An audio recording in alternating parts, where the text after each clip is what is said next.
What's up, blockchain? Good evening. Hope you guys had a good day today. This is Nick from Truth Blitz. I know, again, another late video. I did not do a video today. I had to bring both of my girls to the doctor. Yesterday was my wife. Everybody in the house except me is sick, so I'm sure I'll probably be next. But it is what it is. I was actually supposed to have an interview tonight with another one with Omar Bam from Crypto's News. However, that fell through for the night. It may happen a little bit later. I don't know. I wasn't going to put it out till tomorrow anyway, though. But I'm going to get into a couple things real quick. I did not want to go a day without making any video, so let's take a quick look at the market cap. And you know, it looks like we are climbing out of that pullback. Bitcoin is back up to $10,084 US, $168 billion market cap. The overall cap right now is 301 billion, so we're down a little bit from where we were. Actually up a little bit from yesterday, though, even earlier today. We have some things recovering. Everything is still in the red, though, for the most part. But we are inching our way back up. I really wanted to buy more EOS. I just don't know, you know, if this price is going to drop. Because for the longest time, EOS was under $1. I remember just a couple weeks ago, 52 cents or so, 53 cents, and I said, I need to buy some more EOS. Oh, it's not going to move too far. I got time. And then it just really started on its way up. And from what I hear, they are really ahead of schedule in development. I think EOS is going to shock the shit out of everybody when it comes out, in all honesty. I really do want to add some more to my portfolio. I actually just registered some EOS tokens for someone earlier today for the first time, so I am going to put out a video. I know Snip put out a video how to register them, but there's one part where he kind of messed up on. So I'm going to put out my own tutorial video on how to register your EOS tokens, because if you do not do that by the time the ICO ends, all your EOS tokens that you have in your MyEther wallet are going to be worthless. They're going to be for shit. So you need to register the EOS tokens that you have, so that way once the new tokens are released on the EOS blockchain, you will have an equal amount of EOS tokens on its own blockchain. So very important that you do that. However, I don't know if you register them, if you're going to be able to add more to a wallet that you've already registered. That I don't know. So to play it safe, if I end up registering mine and I buy more later, I'll probably put them in a separate wallet and register that wallet as well. But anyway, enough of EOS for right now. I'm sure I'll be talking about EOS plenty in the future. But for right now, I want to get into this article here. And this really, it's titled "How to Explain Bitcoin to Your Parents." And I've been trying to explain it to my parents, other members of my family, who just really don't get it. You know what I mean? They don't understand.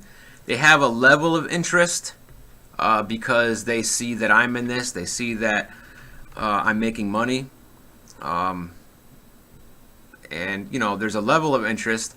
However, that's kind of where it ends. They're not interested enough to go buy it for themselves, even though I really have been trying to get them to do it. And this doesn't go for just parents. This is anybody who really you know, who is interested enough to ask questions about it, to inquire about it, but maybe not interested enough to go and purchase any. It's funny because I talked about this last night. I put up a post on Facebook about Bitcoin, a few posts actually in the last couple days, and I did this a few months ago, and I got literally no interest, almost no interest. And yesterday, I put up a couple posts, and I'm still responding to those posts today. I put up my Coinbase referral link. I've had a nice handful of people sign up for Coinbase using my referral link, and then go out and purchase Bitcoin for the first time. So really cool. And I got a lot of people who are really now want to meet up with me and sit down. They want to know more. I'm supposed to meet up with somebody Monday. I just got my cousin slash best friend slash daughter's godfather into cryptos for the first time. He's not into Bitcoin, but I did get him some Ethereum and then set him up with a nice little portfolio of cliff high picks. So anyway, let's get into this article and then we'll talk a little bit about it. With Bitcoin recently reaching a high watermark of an all-time high of 11,500, it's inevitable that relatives will start asking questions. And here is a tweet here. Andrew Quaxon. Me, IRL versus me when I talk about Bitcoin. I don't know, there's a pic here, but tried to convince my parents to buy me Bitcoin in 2010. They laughed at me, and I never got Bitcoin because of it. When your parents ask questions, it somehow ends up either they don't agree with your idea or relate it to their younger years. Of course, that's not a problem, except if you talk about new innovation that has a potential to change their perspective. Bitcoin is one of the hottest topics today, but not everyone can grasp its full potential, especially when you talk to the oldies like your parents. So how can you explain it to them without getting a blank stare? First point, it's money, just digital. Don't go explaining Bitcoin using jargons like cryptocurrency. Rather, explain it using examples they can relate to. Defining something unknown is something equally unknown with something equally unknown is a big no-no. You can relate it to a regular money or stocks. Explain that Bitcoin is regular money that has value and can be used to buy goods and services. It is also similar to stocks because the value fluctuates based on supply and demand. However, it doesn't give any dividends, unlike Bitcoin. Second point, relate it to a mountain. Now here's where your parents will ask, where do you get Bitcoins, and if you have one available in your pocket. We bet your parents will understand the term digital money, so you can use it pertaining to Bitcoin. You can also say that it's like a debit card, or when your boss pays you through direct deposit. The money goes straight into an account without touching a hand. On the question, where can you get one, we'll use example of mountain called Mount Bitcoin, where there are miners. Those who mine Bitcoin do it through their computers with a lot of computational power. It's like mining another scarce resource, gold, which also required specialized and expensive equipment. So these Bitcoin miners are giving up something in the hopes of getting maybe one Bitcoin that can be broken into many little pieces and distributed in exchange for the kind of money you're familiar with. Third point, where to spend Bitcoin. This will give your mother some thrill. Imagine having one Bitcoin equaling for $11,000. Who wouldn't go crazy spending such an amount? Since there's no transaction charge for spending, say, a few pennies, you could use it on websites that accept microtransactions, or at least Litecoin.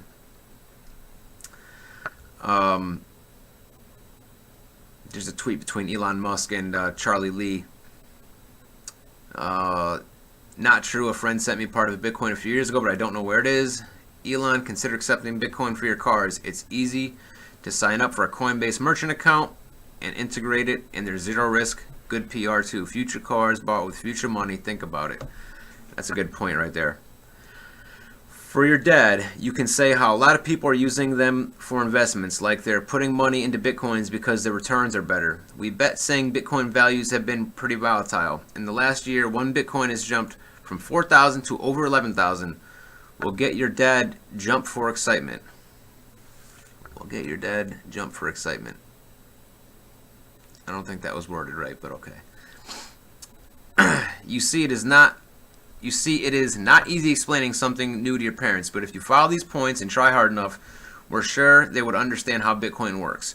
Who knows, they might even invest in cryptocurrencies where they see how they could potentially help ease transactions unusually made horrible by traditional payment options. So that's just a little something, you know, I know for me, for example, with my mother, when I talk to her about, and my father too, for that matter, actually, when I try to explain to them what cryptocurrencies are and what Bitcoin is, because really, when I talk about cryptos,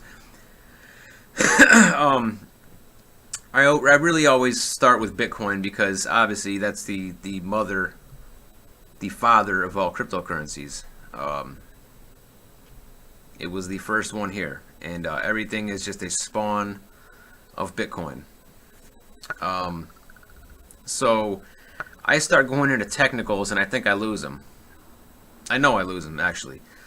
I know they really still don't get, and I've tried explaining this to a couple people on this Facebook post between yesterday and today. One of these people that I was trying to explain this to was actually, I went to trade school for high school, and computer software tech was my trade. And one of these people was actually in my graduating class in the same trade as me, and she doesn't get it. So when you're explaining this to new people, especially older people, we're gonna have to, and I say we because I guarantee if you're watching this right now and you are into cryptos and people know that you're into cryptos, if it hasn't happened already, you're going to be having a lot of people ask you about Bitcoin, ask you about cryptos. They're going to want to know things. Or maybe you bring it up at the Christmas dinner table. Maybe you already brought it up at Thanksgiving. And there's a lot of people who we're not going to be able to go into all the technical aspects of it. How a blockchain works. What is blockchain technology? You know, all the different ERC20 tokens, and you know, on the Ethereum blockchain and smart contracts, and they're gonna look at us like we got two heads, right? So we're gonna need to kind of bring it down as much as we can into layman's terms. Not saying that people we're talking to are stupid, but they are maybe not as technical as we are. They don't understand things right now, and it's not to say that they can't learn, but they're not going to understand things on the level that we do, right? Because I keep telling all these people, and it's been a lot less, but I've had a couple people come at me with it's not tangible, you know. Then the other asshole that, you know, try to throw up a chart on my post, famous bubbles in history, and of course Tulip Mania. Get out of here with that crap. These people, I don't even remember where I was going with that, to be honest with you, but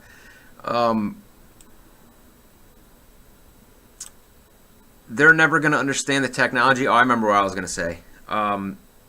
You know, I come back at them with the technology, and if you understand the technology and you understand how Bitcoin is structured, the finite supply of Bitcoin, and the overall population of the world that owns Bitcoin, when we look at how many people are in the world, I don't know the percentage of the population of the world, but I would venture to say it's probably half of a percent.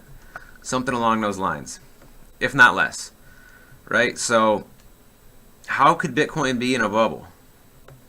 And it's a lot of these same people that have been screaming bubble since Bitcoin was $40. So I'm kind of getting off topic here, but basically what I'm getting down to is when we talk about the technicals, the technical aspects of Bitcoin, they're not going to understand. So we're going to need to really break it down into layman's terms, like I said. And I think that is the best approach when it comes to trying to reach older and less technically savvy people. And that's just the way it's going to have to be for some. You'll know if by talking to people, if they're going to understand some of the more technical aspects, or if they're going to look at you with two heads, like you have two heads. So anyway, just food for thought. I just kind of related to this article because this is something that I have been dealing with more and more, explaining what Bitcoin is and cryptos in general, but Bitcoin, like I said, is the most well-known cryptocurrency. It's the one that gets talked about on CNBC now, when it really didn't used to very much. Didn't get used to get much airplay at all. So now, when people know that you're into cryptos and into Bitcoin, since it's being talked about in the lamestream fake news media, people are going to say, oh yeah, my son Jimmy, or my nephew, or my friend, or whoever has some of that Bitcoin. So let me ask him about it. Anyway, I did see this article too, and this is something I believe too, and I want to just read this real quick. It's a very short article. This is from the Motley Fool. Bitcoin's biggest competition is Litecoin. It appears when pursuing CoinMarketCap, the biggest competition for Bitcoin would be number 2, Ethereum. However, according to the Motley Fool, the biggest risk for Bitcoin may actually come from somewhat lower Litecoin. Litecoin was created by Charlie Lee in 2011 and uses similar protocols as Bitcoin. According to the analysis, Bitcoin and Ethereum are really after completely different marketplaces. Bitcoin is really designed as a currency and store of value protocol built on consensus, while Ethereum is more of a functional platform that also provides a cryptocurrency for internal transactions. However, per the analysis, Litecoin is essentially the same as Bitcoin, a currency and a store of value. While Litecoin has already completed SegWit upgrade and offers rapid transaction times like Bitcoin, the platform allows for simpler protocol upgrades. While only Overstock accepts Litecoin among institutional level companies, that isn't the fault of the currency, but a problem of focus per the Motley Fool analyst. Litecoin hasn't been nearly as successful, but that looks to be more a function of its creator, Charlie Lee, taking a backseat for years and only recently putting his full effort behind building up his cryptocurrency's use. Whether anything can challenge Bitcoin's dominance or not is still not clear. The Litecoin Foundation, however, believes both should function concurrently without any problems, since Litecoin focuses more on payments. And if you have been paying attention and you pay attention to what goes on in the crypto space, Charlie Lee was with Coinbase, and he left Coinbase a few months back to focus his efforts and his attention on Litecoin. And it shows, because look where the price of Litecoin has gone. I remember when he left Coinbase, and just the news of him leaving to focus on Litecoin sent the price higher. So I want to say it was still in the teens when he did that, if I'm not mistaken. Could have even been $10.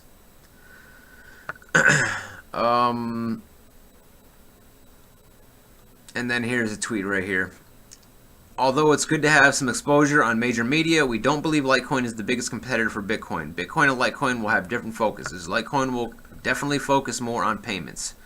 So if you own or use Litecoin, you know that it's cheap to send transactions, a lot cheaper than Bitcoin. And unlike Bitcoin, when you send a transaction in Litecoin, boom, just like that, it's there. So Litecoin, I think, is a very good cryptocurrency for day-to-day transactions, smaller purchases. If I was going to purchase something like a car, I would want probably use Bitcoin. But say I want to go pay for my meal, maybe go to the mall, and do a little bit of shopping, I would want to use Litecoin. And there's been a lot of talk of now Bitcoin Cash competing with Litecoin for the day-to-day transactions. So this is an interesting article. I tend to agree with Charlie Lee. I don't see Litecoin and Bitcoin as competitors, other than, there are similarities in them, and that is they are both capped at a certain amount. Certain amount will only ever be created, and that's it. I know Bix Weir seems to think that Litecoin will go 4-to-1 with Bitcoin at some point. I don't know if that will happen or not. But I agree with Charlie Lee in that I think both of them have their own separate place in the space, and Bitcoin is more of a store of value and something you would use for larger purchases, larger transactions, and Litecoin smaller, like I said, day-to-day transactions. You're not going to go to the coffee shop and pay for your coffee in Bitcoin, right, and have to sit there and wait for however many minutes. If the blockchain is backed up, I remember, a couple weeks ago, I tried to send some Bitcoin transactions, and they took forever to get confirmed. So you don't have to worry about that with Litecoin. Who wants to sit in the coffee shop and wait for a couple hours till they get confirmation that you sent payment? So anyway, that's just my thoughts on this. I don't see them as competitors. However, apparently the Motley Fool does. But anyway, guys, that's pretty much it. I did want to come out and just make this video quick. Catch me on Twitter at TruthBlitzMedia. I know I keep saying this, but I am still working on the website, totally revamping it. I haven't really touched it for a couple days, but I need to get cracking on it again. Get my newsletter part set up. I just started messing with it again today. I'm trying to get a newsletter set up on there. I got to transfer over all my subscribers from my old website to the new one. But it's coming along, I promise you that. So catch me on Twitter at TruthBlitzMedia. I am still selling the Gunbot. Link is in the description for that. You can contact me about the discount for that. And, truthblitz@gmail.com is the email address. I can let you know about the discount. And that's pretty much it, guys. See you in the next one.